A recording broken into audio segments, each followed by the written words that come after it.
ਸਾਂਭਣ ਔਖੇ ਹੋ ਜਾਂਦੇ ਨੇ। ਦੁੱਖ ਜਦ ਬਹੁਤੇ ਹੋ ਜਾਂਦੇ ਨੇ।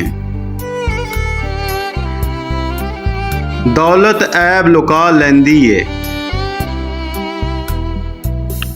ਲੋਕ ਫਰਿਸ਼ਤੇ ਹੋ ਜਾਂਦੇ ਨੇ।